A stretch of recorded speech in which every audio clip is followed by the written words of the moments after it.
kuliah mikrobiologi, dan ternyata ditaruhnya di minggu-minggu terakhir ya. Saya baru sadar ini kok 1-3 semuanya di terakhir ya, praktikumnya, kuliahnya gitu.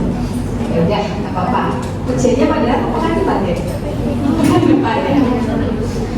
Ya, baik, untuk hari ini kita materinya adalah virus, viroid, dan prion. Kemudian besok flora normal. Satu lagi pekan depan ya, kalau nggak salah ya, itu adalah virologi dasar, gitu ya. Baik. Jadi untuk tujuan belajar kali ini adalah adik-adik tahu. Jadi kalau baca tentang virus, viroid, prion, adik-adik mulai tahu. Kemudian strukturnya dan replikasi, tapi replikasi ini mungkin hanya sekilas saja, gitu ya. Di evaluasi yang blok 1.2 ada satu mahasiswa itu yang menyebutkan kalau nggak tahu, mungkin nggak masuk begitu ya, karena menyampaikannya itu adalah kok kuliahnya nggak ada di tujuan belajar dong, pH, terus apa lagi nih, suhu itu. Saya bingung loh, yang saya ajarkan itu kenapa evaluasinya kok nggak ada di kuliah begitu, mungkin nggak masuk gitu ya. Jadi saya merasa kan saya ngajarinnya itu. Mungkin ada yang mengisi evaluasi gitu ya, supaya bahasanya itu apa ya,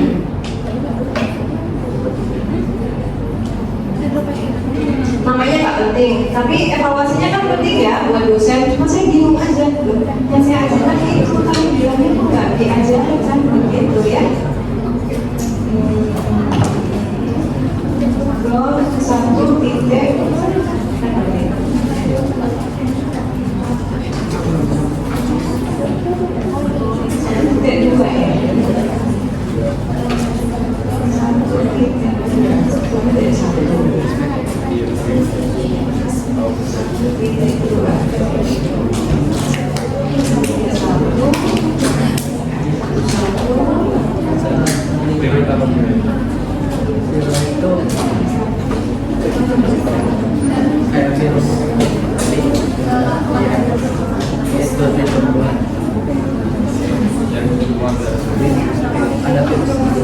ya, nanti nggak lama. Tapi prinsipnya itu ya, kemarin di blog 1.2, mohon maaf kalau merasa tidak saya ajarkan, karena benar-benar yang paling panjang gitu masukannya.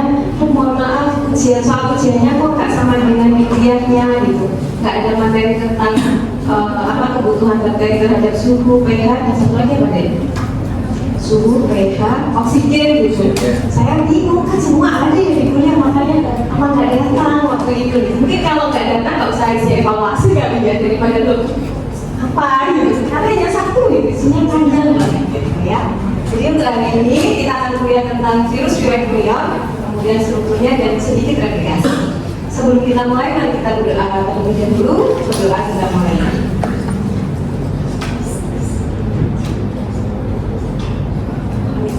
Oke. Ya. Oke, definisi virus. Jadi mikrobiologi tentu saja kita akan belajar tentang mikroorganisme, dan khususnya adalah mikroorganisme yang penting bagi penyakit atau medical microbiology. Ada virus, ada bakteri, ada parasit. Sebelum parasit jamur begitu ya. Kalau kita mengingat kuliah kita yang pertama itu kan secara ukuran begitu. Ada virus, kemudian bakteri, jamur, parasit. Secara ukuran begitu ya, adik-adik ya. Nah, cuma yang bakteri, adik-adik belum belajar di struktur bakteri sebelumnya, kemudian juga tentang pertumbuhan bakteri dan karakteristik yang dibutuhkan bakteri untuk pertumbuhan. Maka hari ini kita akan belajar tentang virus.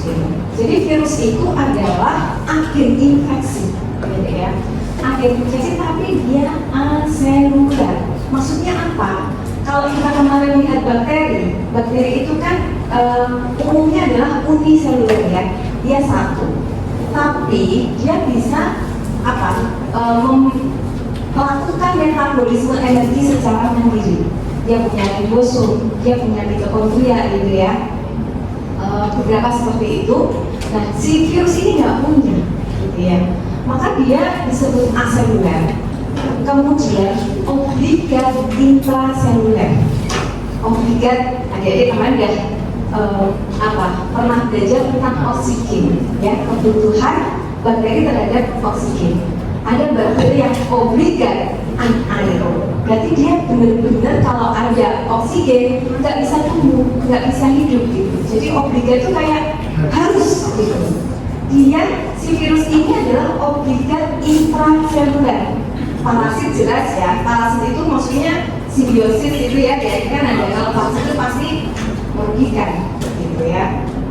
Si virus ini dia dalam kondisi tidak di dalam tubuh host atau sel inang atau sel yang menjadi targetnya, dia sifatnya inert, nggak bisa ngapa-ngapain, nggak bisa replikasi gitu ya. Tapi dia juga nggak bisa dibilang nggak hidup gitu ya. Jadi dia agen infeksi aseluler, kemudian obligat intraseluler. Adik-adik masih ingat ada bakteri yang dia juga sifatnya intraseluler, yang kita susah untuk ngegramnya, gitu. Masih ingat nggak?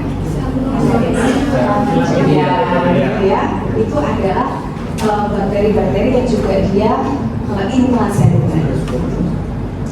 Nah, maka untuk replikasi di dalam kehidupannya dia butuh menempel pada sel inang atau sel host. Ingat adik-adik, mikroorganisme itu termasuk di dalamnya adalah virus. Itu untuk masuk ke dalam tubuh kita nggak kemudian sembarang nempel ke berbagai organ dan menimbulkan infeksi. Jadi virus atau mikroorganisme yang dia agen infeksi itu kalau menempel ke tubuh kita dan menyebabkan penyakit, itu harus ada kontak dengan reseptor, gitu ya. Maka virus itu punya tropisme. Tropisme itu apa? Tropisme itu adalah organ target, bisa berupa sel jaringan yang dia itu menjadi target, sasaran dari virus. Misalkan apa? HIV, tropismenya adalah sel imun tubuh CD4, ya dia nggak akan menyerang sel saraf gitu. Bukan targetnya, bukan tropismenya gitu. Jadi tropisme itu ya saya maunya sama sel CD4, saya maunya dengan sel sistem imun begitu untuk HIV. Begitu juga dengan virus-virus yang lain selalu punya tropisme. Jadi nggak sembarangan. Ya, jadi dia parasit obligat dan nggak bisa bereplikasi. Itu kalau bakteri dia kan binary fusion gitu ya, dari 1 menjadi 2, 2 menjadi 4, 4 menjadi 8 dan seterusnya. Virus dia replikasi dan harus berada di dalam tubuh host gitu ya, jadi nggak bisa di luar itu dia bereplikasi. Ingat, di luar, kemudian kalau WHO mendefinisikan bahwa virus adalah entitas mikroskopik karena memang harus dilihat di bawah mikroskop dan mikroskop cahaya, dan dia memiliki satu jenis asam nukleat DNA atau RNA dikelilingi oleh kapsid protein dan replikasi hanya di dalam sel hidup. Kita stop dulu ya.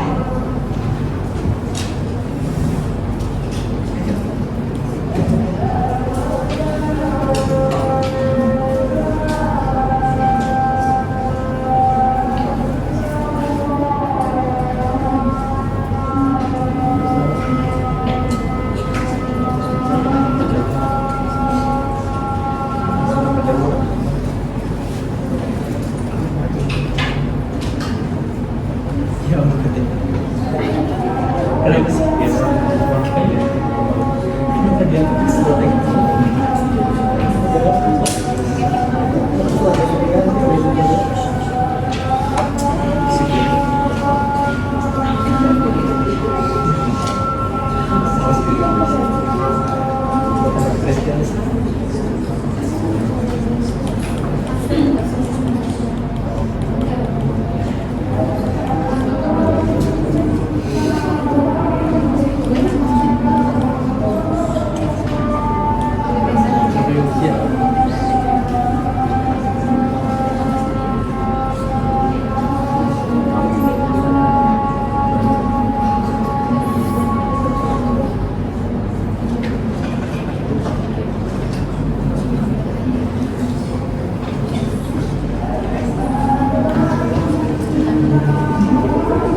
Baik, kita lanjutkan lagi. Jadi gimana? Sudah bisa membedakan antara bakteri virus apa? Virus apa? Bakteri apa?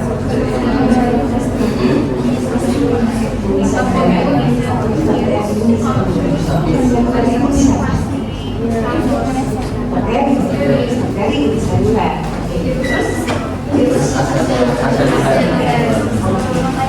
Organismenya bagaimana antara virus dengan bakteri?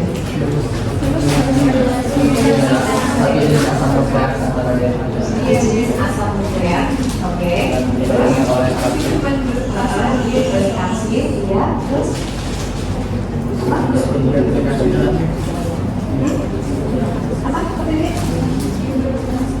Replikasi hanya di dalam kos. Kenapa harus di dalam kos?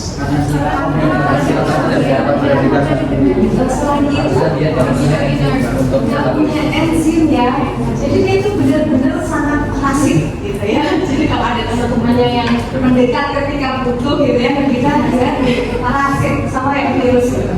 Ya, jadi virus itu masuk ke dalam sel host karena ada enzim di dalam sel host yang dia bisa gunakan untuk apa? Untuk memperbanyak dirinya, untuk replikasinya gitu. Jadi tadi tropismenya khusus karena di dalam sel hostnya itu ada genomik ya, DNA atau RNA yang juga dia butuhkan gitu ya. Tapi kalau sudah selesai dia bereplikasi, sel hostnya bisa dirisiskan, hancur gitu, atau rusak. Nah itu namanya benar-benar parasit gitu ya. Ini tapi virus ya, bukan temen ya, ini virus ya.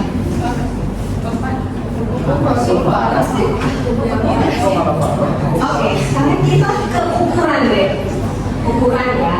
Jadi tadi saya sampaikan ukuran mikroorganisme dari yang paling kecil begitu ya, virus, bakteri, jamur, kemudian parasit. Ini kalau kita bandingkan, yang pertama itu adalah eritrosit ya. Eritrosit segede itu gitu. Kemudian bakteri, ya eritrosit ya, masih kan tuh deh, eritrosit kan kayak donat kan? Ya kayak donat tuh, eritrosit, gitu kan? Nah kemudian bakteri masih gede juga, padahal kita juga harus lihatnya di bawah mikroskop kan? nggak bisa lihat dengan mata telanjang. Streptococcus juga gitu. Nah, virus, adenovirus aja kecil ini gitu deh. Jadi memang secara ukuran itu sangat-sangat kecil virus itu ya. Dibandingkan dengan bakteri, dibandingkan dengan eritrosit di dalam tubuh kita. Kalau terkecil ini sebenarnya referensinya tidak macam-macam, tapi memang referensinya itu maksudnya ukurannya deh ya. Parvovirus itu yang mana nanti ya. Yang terbesar Ebola virus itu dari dalam ya. Dulu yang paling gede itu si varioline poxvirus ini. Tapi kemudian Ebola itu mulai muncul dan ternyata dia ukurannya sangat besar. Secara ukuran ya. Nah ini kalau kita bandingkan antara bakteri, tadi dia menyebut ya, tapi dia itu kan dia intraseluler. Kemudian bakteri secara ukuran tadi kita lihat dia lebih gede, kemudian virus. Kita lihat satu persatu, yang namanya virus itu dia mesti harus intraseluler, harus wajib.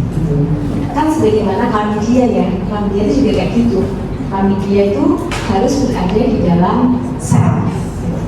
Bakteri nggak mesti, ya. Mungkin bakteri yang intraseluler itu kayak Mycobacterium tuberculosis, ya. Jadi sering dengar ya, dia menyebabkan tuberculosis. Dia primernya infeksi awalnya itu di dalam paru, gitu. Dan itu susah sekali dikenali oleh sistem imun tubuh.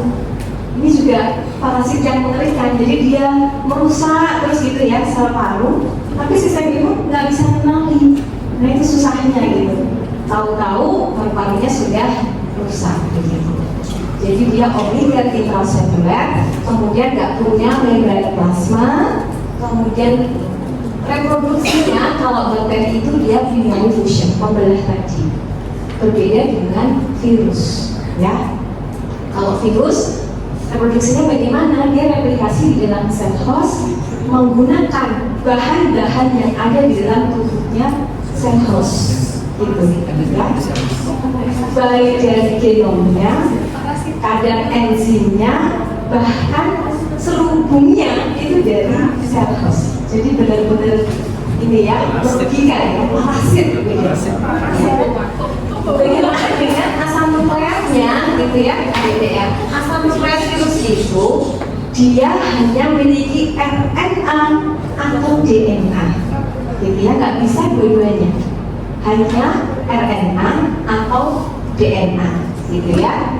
Ini berbeda dengan bakteri. Kemudian tadi kalau secara ukuran dia sangat kecil, maka dengan membran filtrasi itu apa ya Dek ya? Di dalam pemeriksaan mikrobiologi itu ada pemeriksaan, misalkan kita pengen memeriksa mikroorganisme di dalam air di sungai gitu ya, atau air gimana ya, kalau kemarin kami memeriksa air di sawah untuk memeriksa leptospira gitu ya. Nah itu dengan salah satunya membran filtrasi tadi deh. Dengan membran filtrasi, berarti kan dia kesaring. Bayangin aja kalau nyaring santan gitu ya, kan ada kelapa ya di atasnya. Nah bakteri itu masih terfilter, dia ada di dalam saringan, baru nanti diperiksa dengan PCR gitu. Virus dia nggak bisa dengan membran filter itu, dia tetap lolos karena secara ukuran tadi ya dia sangat-sangat kecil. Kemudian jelas dia nggak punya organela seluler, makanya dia butuh punyanya sel host. Untuk apa? Untuk metabolismenya, untuk replikasinya, itu dia harus minta atau pakai punyanya sel host. Karena dia nggak punya organela, nggak punya dinding sel. Adik-adik masih ingat bahwa bakteri yang mudah ya, yang gram baik positif maupun negatif, dia punya dinding sel ya deh. Gram positif, dinding sel yang paling utama apa yang paling dominan kan? Nah, salah satu mekanisme antibiotik yang adik-adik pernah mendengar, misalnya amoxicillin ya. Kedua itu, walaupun ada antibiotik yang lain, tapi penicillin, amoxicillin itu adalah antibiotik yang mekanisme kerjanya adalah menghambat pembentukan dinding sel. Artinya ya bakteri bisa dong pakai antibiotik, tapi virus nggak bisa. Virus nggak punya dinding sel, itu ya. Makanya kenapa dia nggak bisa dengan antibiotik. Tapi kalau dengan interferon itu ya apa, kalau dalam tubuh yang merupakan sitokin ya, respon imun yang berperan untuk mengeliminasi dari virus. Maka dia beberapa terapi infeksi virus itu adalah menggunakan interferon, tapi nggak bisa menggunakan apa nih, antibiotik, ya. Oke. Kemudian besok hari Kamis dan Jumat, adik-adik kan akan praktikum kultur begitu ya, kultur bakteri. Bakteri bisa dikultur, virus nggak bisa dikultur pakai media kita di lab. Dia harus dikulturnya pakai media itu. Jadi sel hewan, kemudian pokoknya harus ada untuk mengkulturnya. Nggak bisa pakai media untuk menumbuhkan bakteri. Nah, untuk praktikum hari Kamis dan Jumat, adik-adik kan harus mengkultur dulu. Maka nanti yang praktikum hari Kamis, hari Rabu itu kultur dulu ya. Sebenarnya nggak apa-apa sekalian semua hari Rabu itu mengkultur. Jadi yang hari Rabu melihat hasil kulturnya hari Kamis. Terus kemudian yang hari Jumat juga dari hari Jumat. Cuman yang hari Jumat sebenarnya sudah 2 hari ya. Artinya kalau kita kembali lagi mengingat pertumbuhan bakteri kan ada falsafatnya stasionary, kemudian dia turun ya. Nah kalau dari Jumat itu sebenarnya sudah mulai turun gitu. Tapi nggak apa-apa sih, masih oke. Jadi mungkin dari Rabu itu dia ada kegiatan sampai jam berapa?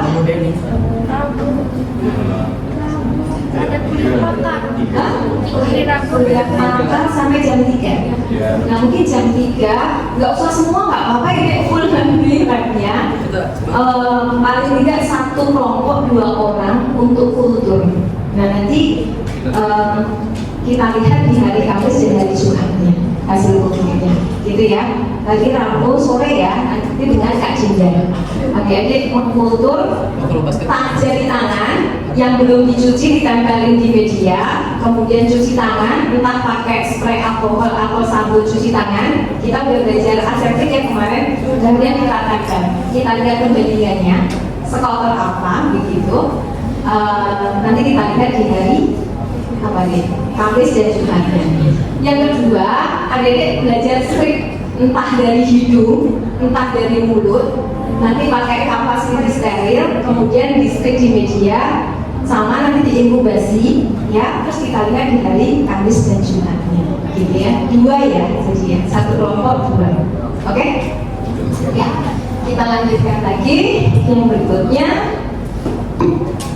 Nah ini secara ukuran tadi ya, dulu yang paling gede itu poxvirus, itu yang paling gede secara ukuran.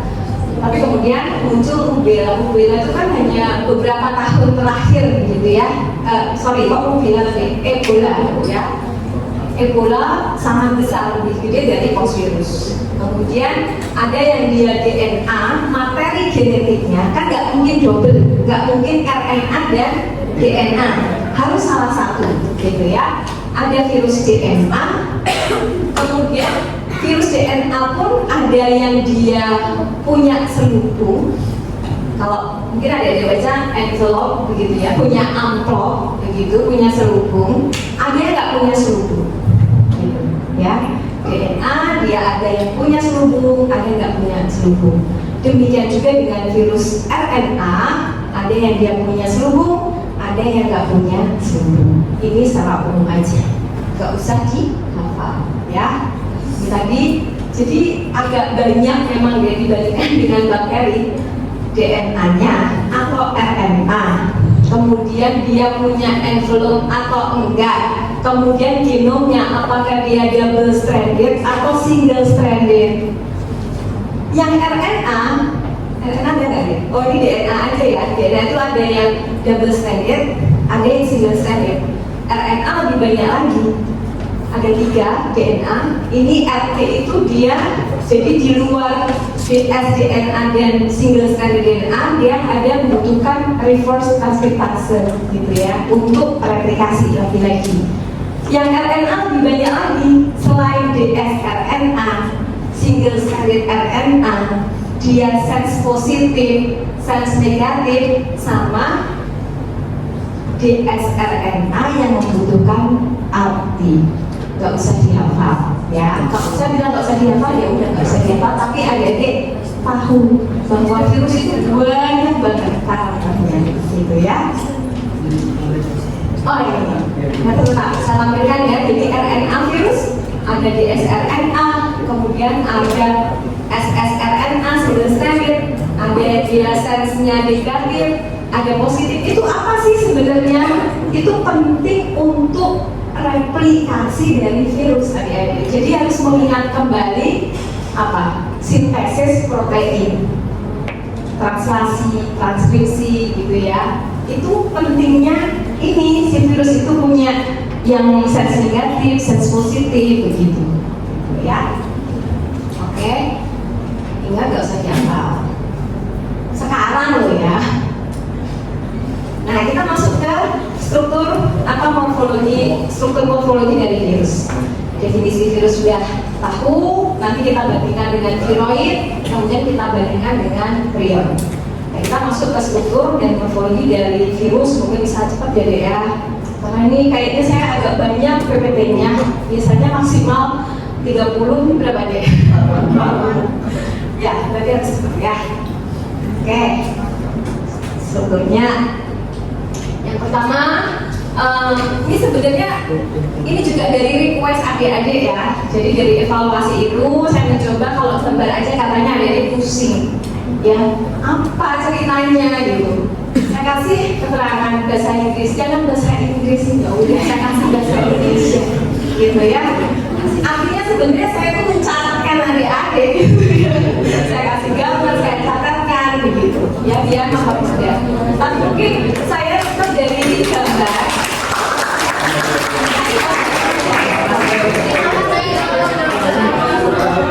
Ya kenapa ya? Saya kasih ini terus gak paham buat apa?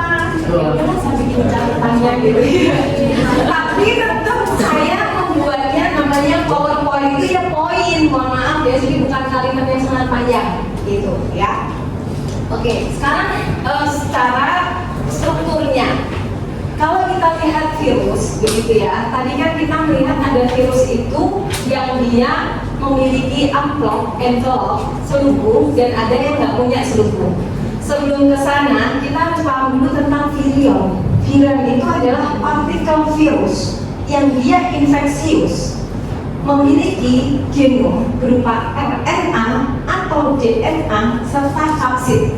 Udah. Kalau dia sudah mempunyai dua hal itu, maka itu adalah partikel virion yang siap menginfeksi, gitu ya.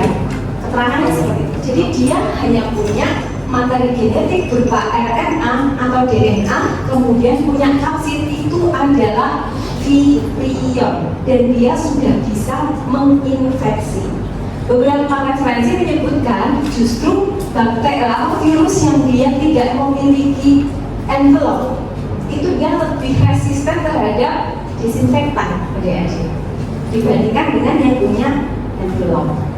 Kalau punya envelope itu dia lebih sensitif kalau dilakukan desinfeksi. Kalau kita melakukan desinfeksi itu kan eliminasi mikroorganisme dari termasuk virus.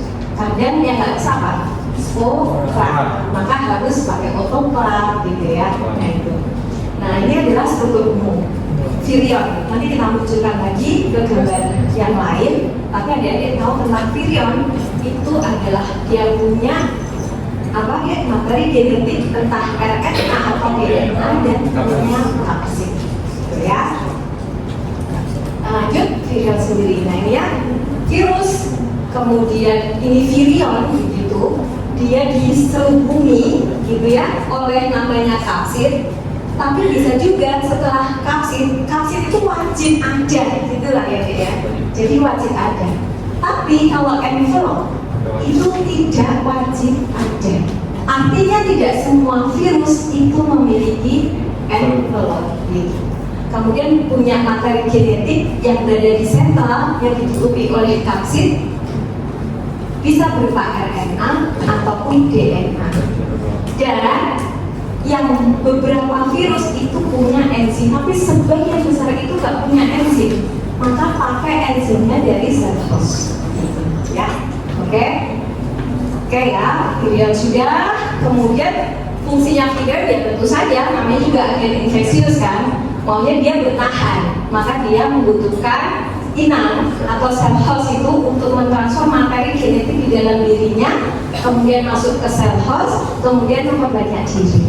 Gitu, ya. Ini secara umum tadi dia punya DNA atau RNA, kemudian punya kapsid, begitu, maka dia sudah disebut sebagai nukleokapsid. Kalau dia nggak punya envelope, maka disebut sebagai kapsid virus atau dia telanjang gitu ya, nggak punya baju. Tapi kalau dia punya envelope, ya dia disebut sebagai envelope virus. Ini secara umum ya kalau ada yang lihat. Nah ini sebenarnya ini virion tuh udah cukup ini aja. Karena apa? Ada materi genetik dan ada kapsid, nukleokapsid, ini virion. Tapi ada juga virus yang dia punya envelope, gitu ya. Oke, lanjut lagi. Setelah kita tahu tentang struktur umum virus, yang kedua adalah genom atau asam nukleat. Ini yang penting bagi virus untuk melanjutkan gitu ya kehidupannya, maka kita sendiri juga punya asam nukleat gitu. Virus juga punya DNA atau RNA, kemudian dia bisa beruntai tunggal atau single tadi, atau dia bisa double.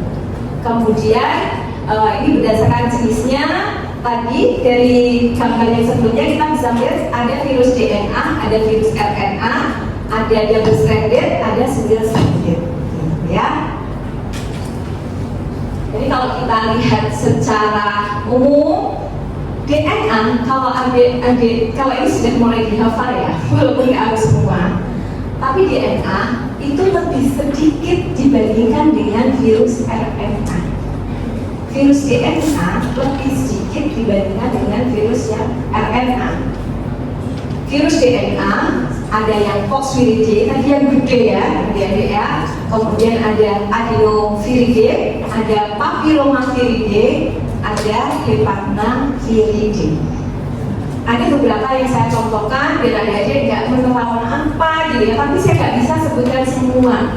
Nanti sambil bertambah blog, adik-adik akan menambah jumlah jumlah ya terkait penyakitnya, gitu ya. Nanti beberapa yang akan saya sebutkan di sini adalah golongan Poxviridae, kemudian Papillomaviridae.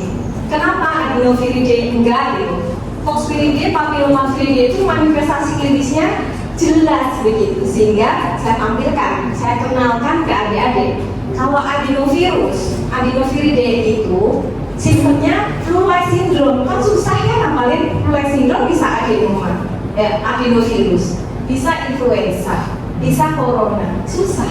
Tapi kalau yang Poxviridae, Papillomaviridae itu manifestasi klinisnya jelas, maka saat ini saya kenalkan. Sedangkan adenovirus saya nggak kenalkan, karena manifestasi klinisnya susah bedain dengan virus yang lain, gitu ya. Kemudian juga Hepatnaviridae, misalkan hepatitis itu juga agak susah membedakannya, gitu ya. Bagaimana sih membedakannya? Yang pertama ya terkait virus DNA, gitu. Kita lihat yang pertama. Kelihatan mungkin kalau di sini pecah, Dedek bisa lihat dari PPT-nya. Tadi yang saya sampaikan virus DNA paling besar adalah Poxviridae, gitu ya, Poxviridae. Dan saya tampilkan yang manifestasi klinisnya kelihatan, sehingga Dedek mudah menghafal, gitu, ya. Yang pertama adalah Poxviridae, di mana salah satu contoh dari Poxviridae adalah virus smallpox, ya. Virus smallpox ini menyebabkan cacar, nggak pakai air ya deh ya. variola. Dia menyebabkan cacar, dan dulu di tahun 1980-an dia sempat menjadi apa? Wabah, gitu ya. Wabah itu artinya banyak orang yang terkena. Tapi setelah muncul vaksin dan semuanya divaksin, sekarang sudah tidak ada cacar. Cuman muncul yang baru apa deh? Monkeypox. Itu sama, satu grup, satu keluarga dengan Poxviridae, gitu. Jadi kalau orang-orang yang sudah pernah dapat vaksin, maka nggak akan muncul semua monkeypox. Sekarang yang baru monkeypox, gitu ya. Dan ternyata monkeypox itu kebanyakan pada LSL, laki-laki suka laki-laki. Emang begitu ya. Jadi berbeda dengan yang dulu begitu. Nah, ingat bahwa cacar sekarang sudah tidak ada karena adanya vaksinasi, gitu ya. Ini adalah contoh dari virus DNA, ya, kelihatan berupa apa? 1.3 jadi sudah diajari wujud kelainan kulit, ampul, vesikel, bulan, belum. Terus kapan? Yang terkait dengan fisiologi kulit belum berapa? Ini kan ada kuliah tentang kulit, tapi belum dikenalkan wujud kelainan kulit. Ya, biar nggak terlalu telat banget gitu ya. Ini kita lihat nih, bentuk kayak gini. Ini yang ada lihat apa? Bintik. Masa bintik? Muka. Bentol. Gede-gedean sih. Koloid apa ya? Itu kan anak itu konjolan gitu kan ya. Kalau dia berisi air, kalau isinya air, namanya adalah vesikel. Kalau isinya air. Tapi kalau dia keras, dia tidak berisi cairan, namanya papul. Gitu ya, namanya papul. Jadi kalau adik-adik ada di kulit begitu ya, ada tonjolan keras itu mungkin papul. Ya, tapi kalau isinya cairan jernih, bening, maka disebut sebagai vesikel. Kalau ukurannya lebih gede disebut dengan bulan. Ukuran sama, isinya cairan juga, jernih. Kalau vesikel itu kecil-kecil gitu ya, diameternya mungkin 3 mili begitu. Bulan lebih gede dari itu, tapi isinya juga cairan jernih. Tapi kalau isinya pus, dia bukan vesikel lagi gitu. Ya, tapi apa ini? Papul bukan cairan, papul itu keras, tonjolan di atas kulit dan dia keras, papul. Tapi ukurannya juga kecil, ya, 2 mili, 3 mili itu papul, gitu. Ya. Kalau anak dia isinya pus, pioderma, gitu ya, bio itu tuh gitu ya. Oke? Nah, dia itu bisa berupa vesikel itu ya. Kemudian sama menyebar di seluruh tubuh. Gitu. Jadi untuk variola saat ini sudah tidak ada. Gitu. Tapi muncul baru monkeypox. Ya. Yang berikutnya masih DNA virus, yaitu masih satu golongan dengan Poxviridae, adalah herpes simplex. Herpes simplex itu umumnya ada herpes simplex 1 yang dia menginfeksi area orolabial sekitar mulut, begitu ya. Dan manifestasinya adalah vesikel. Jadi plenting berisi cairan, bukan nanah, ya. Lentik-lentik berisi cairan. Oke ya? Apa deh? Bukan pus, bukan nanah. Nah, vesikel itu cairan jernih. Nah, di sekitar mulut, di sekitar bibir, kemungkinan penyebabnya adalah herpes simplex tipe 1. Ada juga, mungkin ini apa gitu ya, ini adalah vesikel di area genitalia gitu. Saya mau nyari yang karena herpes simplex tipe 2 itu menyebabkan herpes genitalis. Biasanya memang pada labia mayora begitu, kadang sampai labia minora, dan juga pada penis. Jadi bentuknya adalah ini vesikel-vesikel.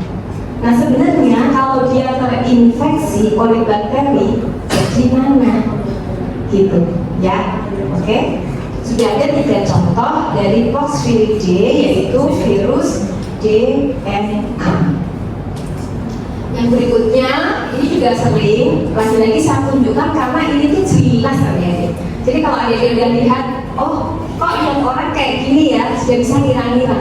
Tapi kalau batuk pilek tadi susah, virusnya bisa macam-macam gitu. Yang berikutnya masih virus DNA dan masih masuk Poxviridae ya. Karena yang pertama adalah smallpox, penyebab cacar atau variola.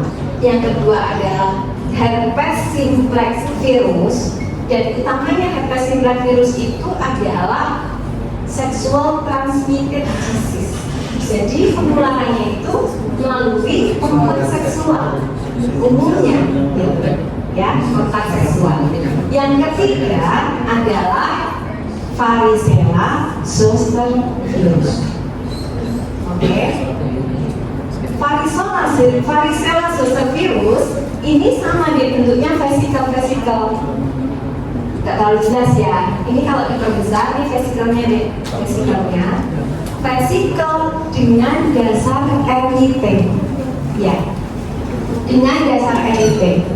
Biasanya kalau di soal-soal ada clue membentuk gambaran dewdrop in atmospherical. Kadang disebut teardrop in atmospherical. Jadi tetesan. Jadi adik-adik kalau tetesan itu kan lembung begitu kan, maka disebut sebagai teardrop atau dewdrop in atmospherical. Kenapa in atmospherical? Ini sebenarnya penyebaran. Penyebarannya itu adalah sentripeta.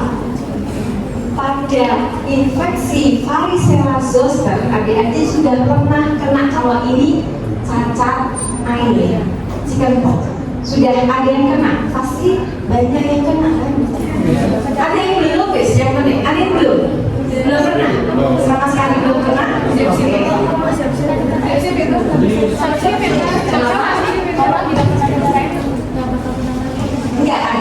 Nggak ada lagi. Dok, semuanya pasti kena. Nggak selalu. Nggak semuanya pasti kena ya, Dek ya. Nggak semua pasti kena. Tapi kalau temennya kena, kemudian dia sebenarnya sakit ya. Dan varicella ini kalau pada orang dewasa lebih berat daripada anak-anak. Lebih berat.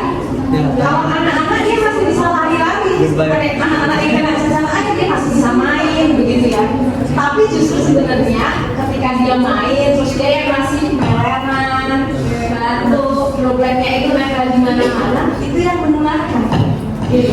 Bahkan bisa menularkan ke dewasa, itu yang repot. Gitu, ya.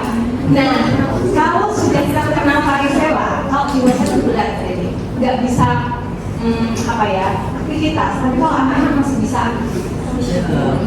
Nah, dia disebut sebagai sentripetal tadi. Kenapa? Karena manifestasi klinisnya kan tadi kan dewdrop in atmospherical ya. Jadi kan tetesan embun gitu ya.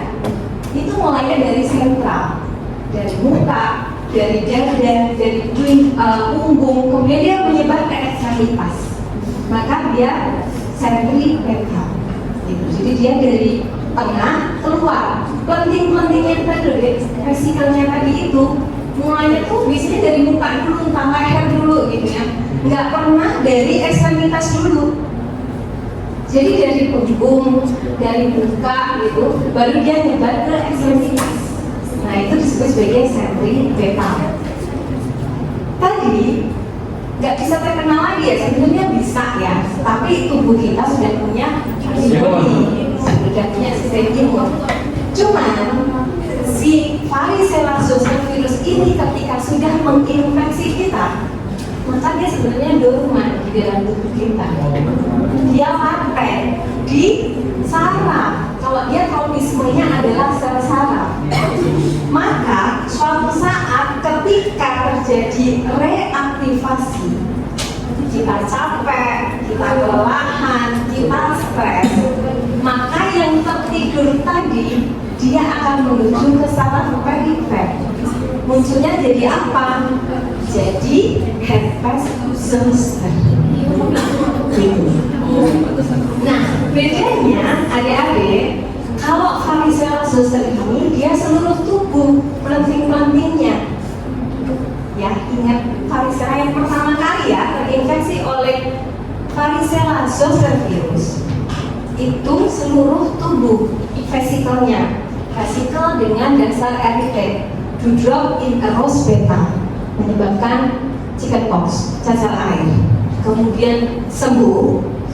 Suatu saat kalau terjadi reaktivasi maka muncul sebagai herpes zoster. Ini tidak sekedar gambar, tapi ini menunjukkan bahwa ketika terjadi reaktivasi maka munculnya vesikel pula ini hanya unilateral sesuai dengan dermatomnya. Saya ulangi ya, kenapa sesuai dengan dermatomnya? Tadi kan dia laten, dia dorman, tidurnya di sel saraf, gitu kan? Suatu saat terjadi reaktivasi, dia ke perifer. Nah, ke perifer itu ya sesuai dengan dermatomnya. Nanti kalau adik-adik belajar dermatom itu anatomi ya, dari sentral itu kan pasti ada serabut-serabut kan. Nah, perifer-perifernya itu tadi dia sesuai saraf yang mana yang terkena. Maka herpes zoster itu hanya unilateral. Jadi dia hanya satu sisi aja. Dan setinggi mana gitu ya, sesuai dengan dermatomnya, apakah vertebra atau mungkin di orbita. Tapi kalau kanan ya dada kanan, punggung kanan, dia nggak akan menyebar ke sisi kiri gitu ya. Ini adalah herpes zoster. Kalau ini gatel banget ya, sehingga terjadi apa nih, infeksi sekunder, digaruk kan, kita punya tulang di tangan, ada kode entry karena garukan, jadi infeksi sekunder. Loh, kok nggak lagi jadi vesikel, tapi muncul pus ya karena infeksi sekunder tadi. Maka ketika terjadi infeksi sekunder, dia akan masuk lebih dalam, invasif, dan ketika sembuh akan muncul scar.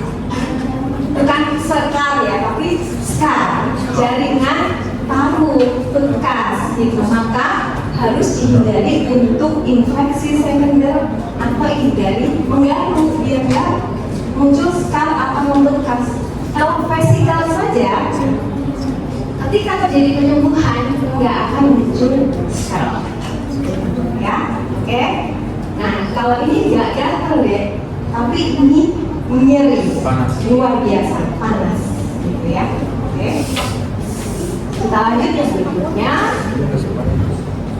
Untuk virus-virus tadi ya, poxvirus gitu ya. Sebenarnya ada lagi ya dede yang masuk ke poxvirus, tapi lagi-lagi saya nggak tampilkan karena apa? Kayak misalkan CMV, cytomegalovirus itu masuk ke temennya dari herpes tadi, tapi susah juga mau nampilin manifestasi klinisnya kecuali manifestasi klinis pada kelainan penggenital gitu ya. Tapi kalau kita bahkan 90% dari kita itu terinfeksi oleh CMV. Tapi kan asimptomatik, ya kan? Yang bahaya adalah ketika hamil dan terinfeksi di ternyata ini akan menyebabkan bayi yang dilahirkan mengalami kelainan penggenital. Ya, maka sudah banyak ya pemeriksaan-pemeriksaan apa ya? Untuk mempersiapkan kehamilan itu pemeriksaan TORCH itu ya, itu salah satunya adalah CMV. Ketika kita memang tinggal di daerah yang banyak CMV, ya. Semua tadi kalau diperiksa, periksanya di mana? Tadi kan vesikel gula gitu kan ya, itu harus dipecah, jarang sih, nggak rutin dilakukan gitu. Jadi vesikel atau gula yang utuh tadi dipecah bagian atapnya, kemudian bagian dasarnya dikerok.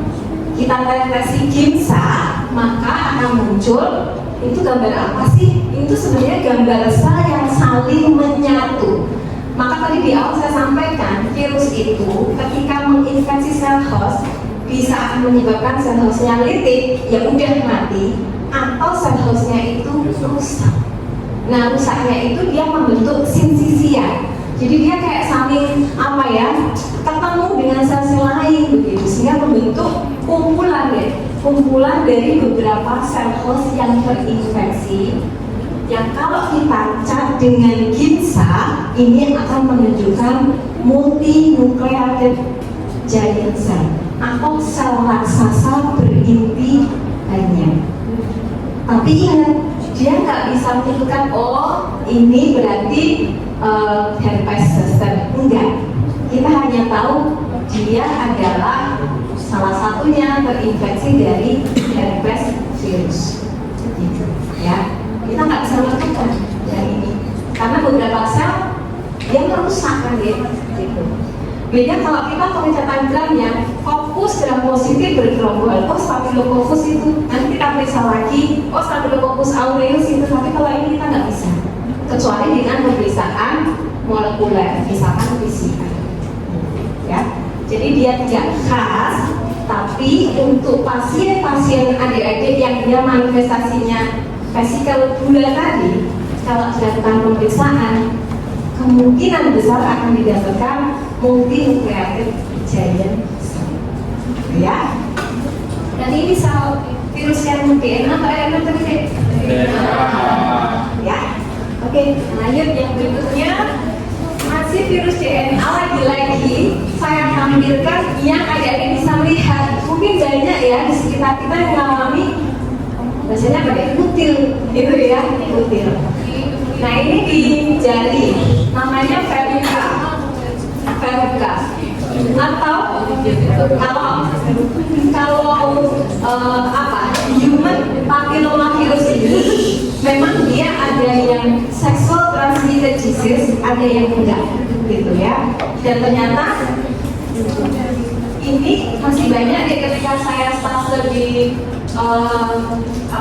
infeksi kulit, itu hampir setiap hari pasien yang datang itu punya wart di genitalia gitu ya. Artinya kasus sexual transmitted disease-nya banyak gitu, dan virus human papillomavirus banyak. Kalau kayak gini terus jangan berpikir sexual transmitted disease, bukan ya, ini kan di tangan ya, di tangan. Ini disebut verruca. Biasanya mungkin adik-adik ada yang di kaki ya, itu dulu pernah kalau lihat ikan apa ya, obat verruca gitu, yang dia menunjukkan kalau minyak sesuatu itu kayak minyak duri. Pernah lihat iklan itu nggak? Verruca plantaris, jadi dia di kaki gitu ya. Jadi kutil tapi di kaki, sakitnya katanya iklan ya luar biasa gitu ya. Nah ini disebabkan oleh human papillomavirus dan menyebabkan wart atau kutil. Kadang menyebutnya gambarnya seperti apa ya? Seperti brokoli gitulah ya. Jadi kalau lihat sayur gitu, sama nggak? Bunga kol, bukan brokoli deh, bunga kol. Hampir sama sih ya. Mungkin lebih pas bunga kol ya, putih yang dia bener-bener ini kan brokoli ini. Ini brokoli bunga kol ya, gambaran bunga kol itu disebabkan oleh human papillomavirus gitu. Kemudian dia menyebabkan verruca vulgaris, kalau di mulut dia menyebabkan papillomata, dan seringkali pada orang-orang yang imunosupresif. Ini masih masuk virus DNA ya, karena ingat tadi virus DNA itu sedikit dan manifestasi klinisnya itu memang lebih banyak pada kulit ya. Oke, lanjut lagi yang berikutnya. Nah, virus RNA banyak banget ya. DNA itu hanya sedikit, RNA banyak. Sebagian besar virus itu adalah RNA. Dari Picorna viridae yang menyebabkan polio. Jadi masih tahu nggak polio itu apa? Lumpuh layu ya. Jadi lemes. Itu pun dengan vaksin polio kasusnya sudah sangat banyak berkurang, gitu ya. Kemudian ada Thalassemia ini menyebabkan diare. Kan susah banget, ini diare apa yang menyebabnya gitu? Kan kita nggak tahu. Bisa dia rotavirus, bisa dia Thalassemia gitu. Maka saya tidak menampilkan contohnya, karena manifestasi klinisnya itu nggak apa ya, nggak patut kulit, nggak khas gitu. Tapi kalau adik-adik saya tampilkan buat tadi, oh itu human papillomavirus, oh itu DNA virus gitu kan. Tapi kalau ini misalkan cuma banyak banget, bisa dengue fever, bisa Zika, bisa chikungunya, kan susah kan? Tapi semua itu maksudnya ke RNA gitu ya. Oke, ada banyak kelompok virus yang RNA itu pun masih bersambung ya. Berikutnya ada termasuk Rhabdoviridae, ini adalah virus rabies yang dia merupakan zoonosis, ditransmisikan dari gigitan anjing yang terinfeksi ya. Anjingnya harus terinfeksi ya. Kalau anjingnya nggak terinfeksi ya nggak akan menyebabkan rabies gitu, ya. Nah ini adalah contohnya. Dan yang menjadi pandemi terakhir adalah SARS-CoV-2. Itu termasuk virus RNA. Oke, tadi adalah materi genetiknya.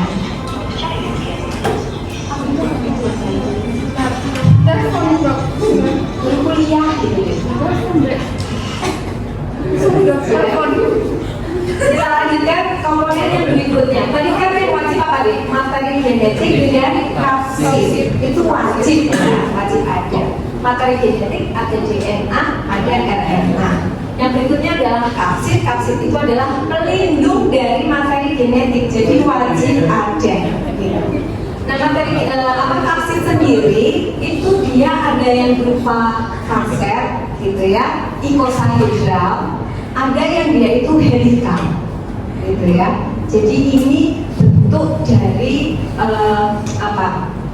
kapsid yang melindungi si materi genetik, gitu ya. Ada yang icosahedral. Kebanyakan virus itu bentuknya adalah icosahedral, tapi ada juga yang dia helik, gitu ya, atau helikal. Ini adalah kapsid. Kapsid pelindung materi genetik, gitu ya. Oke, sudah semua. Kemudian yang berikutnya di kapsid, ini nukleokapsid tadi ya. Nukleokapsid itu pokoknya intinya dia ada materi genetik dan ada kapsidnya. Kapsidnya dia bisa icosahedral, yang kita lihat ininya ya, icosahedral, bukan ininya, karena ini adalah envelope-nya ya, atau dia helikal, gitu ya. Jadi kapsidnya dia berbentuk helik, keluar gitu, atau dia bisa campuran kompleks atau atipik. Phosphoridae itu termasuk dalam struktur yang kompleks. Di dalamnya dia ada helik, ada juga icosahedral. Ya. Jadi udah kapsid ada dua jenis tadi, helikal, icosahedral. Kemudian sebagian besar adalah berbentuk icosahedral. Kemudian sudah. Yang itu ada bisa membaca catatannya. Nah ini saya bilangkan ini. Jadi setiap kapsomer gitu ya, membentuk dari si kapsid tadi, itu dia kayak apa ya? Ada 20-an susunan seperti ini yang menutupi materi genetik. Entah dia linear, entah dia sirkuler, pokoknya yang melindungi materi genetik. Nah dia disebut sebagai si kapsid. Yang bentuknya seperti ini adalah icosahedral, gitu ya. Terus yang berikutnya ini masih icosahedral. Ini materi genetiknya, gitu ya. Kemudian contoh yang icosahedral, karena dia paling banyak itu virus hepatitis B. Ini dia juga Nukleokapsidnya berupa icosahedra. Kemudian tadi human papillomavirus, penyebab apa ya tadi Adek? Papilloma, buas, papillomata gitu ya. Nah dia juga termasuk yang icosahedra ya. Contoh-contohnya. Kemudian yang helik tadi ya, dia jadi hanya muter begitu ya. Muter, di dalamnya ada materi genetiknya, entah dia DNA, entah dia RNA. Jadi dia melingkar terus menggunung seperti spiral gitu. Terus contohnya ini juga banyak dari virus yang dia punya helik, walaupun yang paling banyak adalah icosahedral. Ada virus influenza, campak, gondok, rabies, Ebola. Ebola ini juga campuran sebenarnya. Ini ya, contoh virusnya. Ini tadi yang saya sampaikan di awal, dia virus yang ukurannya paling gede, begitu. Kemudian yang bentuknya seperti ini adalah khas punyanya rabies. Jadi rabies itu nukleokapsidnya berbentuk helix, khas banget, gitu ya. Jadi jarang yang ada temennya si rabies virus. Nah ini kalau kompleks itu jadi dia memang ada dua sih yang saya sampaikan tadi kan pox virus ya. Pox virus itu ada herpes simplex begitu tadi. Nah itu dia punya kedua-duanya. Ya baik helikal ataupun icosahedra. Maka dia kan ukurannya gede ya tadi ya si pox virus itu. Kemudian ada juga bacteriophage. Jadi dia punya helikal, kemudian juga punya yang icosahedra. Nah, bacteriophage ini sebenarnya banyak dimanfaatkan justru sekarang untuk terapi-terapi gitu deh. Misalkan insulin, cara pembuatannya itu membutuhkan si bacteriophage. Jadi dia bukan sesuatu yang parasit enggak, tapi banyak digunakan untuk terapi. Oke. Ini masih bagian dari struktur virus, tapi tidak wajib. Nggak semuanya punya ya yang namanya envelope atau struktur. Jadi tadi saya sampaikan ada semunculan lagi. Kalau ini berarti kapsidnya berupa apa dia? Helix. Masa ini ini ada banyak fasetnya. Cuma ini kan nukleokapsidnya dia berupa linier, filmnya linier. Tapi kita nggak tahu dia double atau single ya. Tapi dia linier. Ini jelas kapsidnya dan tidak punya envelope, nggak punya amplop. Sedangkan yang bawah ini sama icosahedra, gitu ya. Tapi dia punya envelope atau selubung. Gitu. Tidak semua virus punya envelope. Yang paling penting sebagai partikel virus tadi apa ya?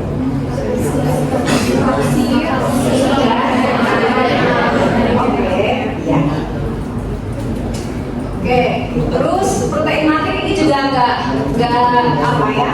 semuanya virus punya. Tapi saya sampaikan sebagai tambahan bahwa protein matrik itu kan sebenarnya di sini ya, di luar dari materi genetik dan juga kapsid gitu ya. Dia untuk salah satunya untuk stabilitas struktur, kemudian saat dia invasif masuk ke sel host, nantinya dia berperan untuk assembly atau merakit virus yang baru. Nah untuk enzim saya sampaikan tadi, sebagian besar nggak punya enzim virus, kecuali beberapa yang digunakan untuk replikasi, yaitu punyanya HIV berupa reverse transcriptase. Ingat ya, nggak semua virus punya enzim dan sebagian besar nggak punya enzim. Tapi HIV dia punya karena dibutuhkan untuk replikasinya. Oke ya. Kita lanjutkan lagi, struktur yang berikutnya adalah genom yang berupa, ini khusus ya Dek ya, maksudnya tadi saya sampaikan bahwa ada virus yang dia punya enzim-enzim gitu ya. Nanti saya sampaikan di sini khusus memang punyanya HIV, yang dia punya enzim-enzim tersendiri dan digunakan untuk replikasi di dalam sel host. Ya.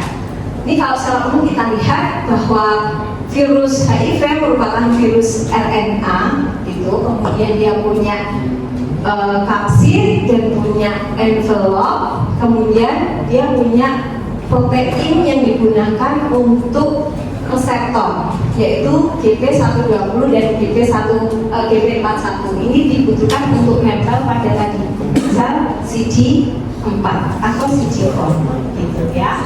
Nah, ini beberapa enzim yang dimiliki oleh HIV. Yang pertama adalah protease virus, di mana dia perannya adalah mengubah virion tadi. Virion kan gen sama kapsid tadi ya, yang imatur menjadi matur di dalam sel host. Kemudian virus enzim yang kedua yang dimiliki oleh HIV, ingat ini hanya HIV ya deh, hanya HIV, adalah reverse transkriptase. Tentu saja dibutuhkan untuk apa? Sintesis protein di dalam sel host, di mana akan mengubah RNA-nya menjadi DNA provirus untai ganda yang ada di dalam sel host. Kemudian yang ketiga adalah integrase, di mana fungsinya adalah untuk memasukkan DNA provirus yang sudah dibikin tadi. Kan dia RNA atau tadi aslinya dia itu kan RNA. Tapi karena dia punya enzim ini untuk nantinya juga akan menghasilkan RNA, tapi dia punya enzim-enzim ini untuk menggunakan apa? Seluruh organisme atau genom yang ada di dalam sel hostnya. Jadi dia menggunakan DNA-nya dari sel host, gitu, ya. Kemudian integrase, kemudian nanti akan kembali lagi menjadi RNA. Dan untuk replikasi juga saya ambil secara umum prinsipnya sama, struktur sudah ya. Yang paling umum adalah materi genetik dan kapsid, yang lain adalah struktur tambahan. Nah, untuk replikasi ini adalah kalau bahasa umum sebenarnya reproduksi ya, reproduksi dari virus. Tapi di virus penyebutnya adalah replikasi. Dia bisa berupa DNA atau RNA tadi. Dan tujuannya adalah memang untuk memperbanyak diri. Caranya bagaimana? Harus masuk pada genomnya dari sel host, gitu ya. Terus ini mungkin yang kita lihat mudah, dan ini juga contoh dari ini punyanya HIV. Jadi untuk replikasi, pertama dari virus yang bebas tadi, dia kan harus berikatan dengan reseptor sel host. Jadi ini itu sel host. Kalau ini virus berarti bisa GP41, 120, dan itu harus berikatan di sini, gitu ya. Kalau udah berikatan, binding attachment akan terjadi fusi secara endositosis. Jadi masuk begitu, dilepaskanlah si envelope-nya di luar, kemudian nukleokapsidnya masuk, gitu. Nah, kalau sudah masuk, fusinya itu dengan endositosis tadi. Nah, ini khusus lagi-lagi kalau dia sel CD4 berarti kita punyanya HIV, gitu ya. Topismenya dari HIV adalah CD4. Kemudian enzim tadi berperan, ada yang transkriptase, kemudian integrase di sini, gitu ya. Itu berperan untuk kemudian menghasilkan virus yang baru, gitu ya. Ada reverse, kemudian ada integrase, kemudian protease, gitu. Nah, setelah dia pakai materi genetik dari sel host, terjadi replikasi tentu saja untuk memperbanyak dirinya. Nah, kemudian dari membran selnya si host ini maka akan dipakai lagi. Tadi saya sampaikan bahwa bahkan untuk misalkan kapsidnya, kemudian envelope-nya, dia juga pakai punyanya sel host, gitu ya.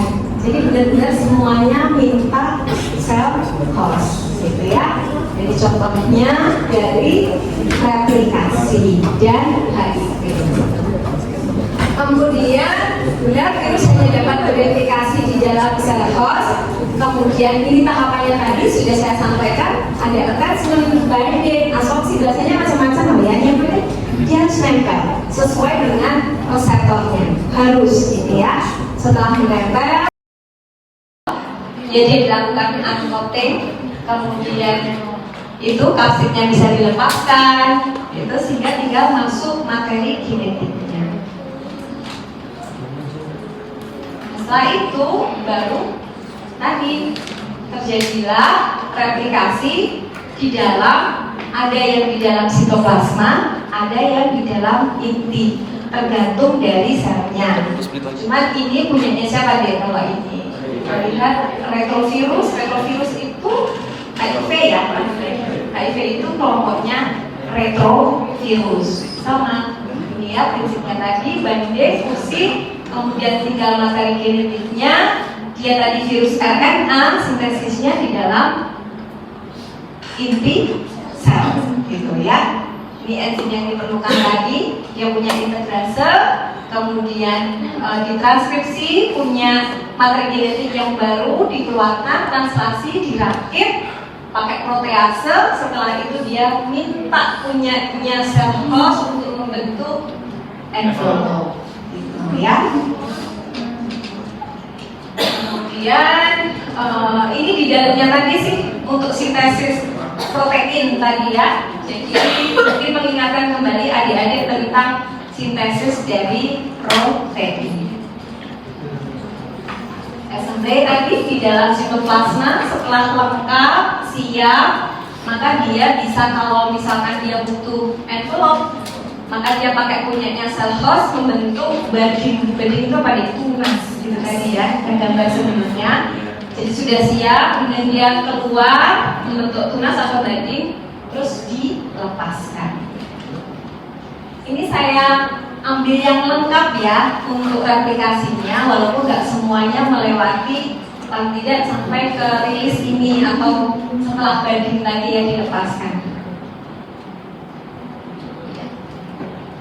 Oke, replikasi secara umum prinsipnya adalah ketemu antara reseptor dari virus, kemudian sel host, kemudian attachment, penetrasi, fusi, endositosis, kemudian terjadi sintesis. Itu bisa di sitoplasma, umumnya yang virus-virus DNA, atau di nukleus untuk virus-virus RNA. Kemudian kalau sudah lengkap, dia dikeluarkan lagi untuk dirakit. Kalau sudah siap, tergantung dia butuh envelope atau tidak, kemudian melakukan bading. Dan efeknya dia bisa membuat sel hostnya lisis benar-benar hilang atau rusak, gitu ya. Kalau rusak bentuknya tadi sinsisia, membentuk multinukleotid chain, gitu ya. Nah, kita kembali lagi tadi tujuan belajar kita membedakan antara virus, viroid, dan prion. Nah, viroid itu apa? Viroid itu sebenarnya juga agen infeksius, adik-adik ya. Tapi dia hanya memiliki RNA sirkuler kecil telanjang. Viroid tidak menjadi patogen pada manusia. Jadi dia patogen hanya pada tanaman. Yang sering dikenal adalah tanaman kentang yang sering terinfeksi oleh viroid ini. Ya, tapi kan virus viroid kayak ada hubungannya? Nggak ada hubungannya, gitu ya. Jadi viroid itu dia agen infeksi, tapi pada tanaman yang strukturnya aja berbeda, nggak sama dengan virus. Dia hanya RNA sirkuler yang nek atau telanjang, gitu ya. Oke, ya beda sama yang virus. Virus punya materi genetik, viroid nggak punya materi genetik. Oke, kita lanjutkan. Yang berikutnya adalah prion. Prion ini juga agen infeksi deh, tapi kalau di Indonesia saya nggak tahu ya, karena untuk mendiagnosisnya susah, gitu ya. Nah, prion ini agen infeksi, sama dia juga non seluler, tapi dia juga bukan materi genetik. Dia hanya berupa protein ya protein. Nah, terjadinya penyakit itu adalah dikarenakan terjadinya misfolding. Jadi kayak salah melipat gitu loh dari proteinnya itu. Ya, misfolding dari protein yang normal menjadi abnormal. Nah, ini juga agak susah sebenarnya ya untuk apa namanya? Untuk mendeteksinya atau mendiagnosisnya. Gitu ya. Jadi perubahan struktur ini harus sampai lagi ya, karena ini adalah key-nya misfolding, salah melipat gitu lah ya. Proteinnya itu terjadi salah kelipatan, kemudian akibatnya adalah terjadi biasanya ini adalah pada saraf, maka terjadi neurodegenerasi atau degeneratif gitu ya. Ini nah, penyebabnya dari infeksi prion itu bisa karena adanya mutasi genetik, infeksi yang lain, atau ya udah secara spontan terjadi misfolding protein tadi. Gitu. Paling umum menyebabkan gejala neurologis bisa demensia. Demensia itu apa nih? Gitu ya. Pada orang tua biasanya, kemudian gangguan motorik juga bisa, dia lumpuh gitu ya. Kemudian, nah ini yang agak susah. Jadi penularannya itu adalah karena konsumsi produk yang terinfeksi.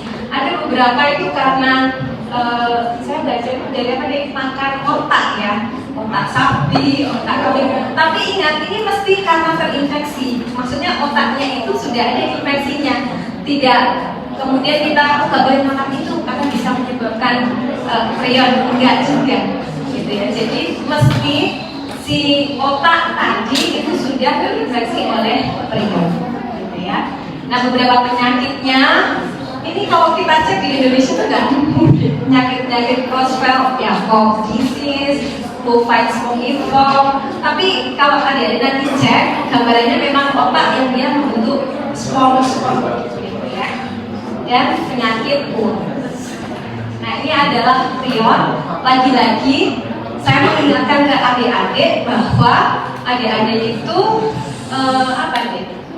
Kitabnya sebagai dokter adalah SKDI, ya. SKDI kalau adik-adik cek prion ini muncul, maka harus dikenalkan. Biar nggak kaget prion itu apa, kok kayaknya nggak pernah diajar. Maka saya kasih sekilas, adik-adik tahu sekarang tentang prion. Jadi saya nggak ada hutang dari SKDI, gitu ya. Oke, sepertinya sudah cukup.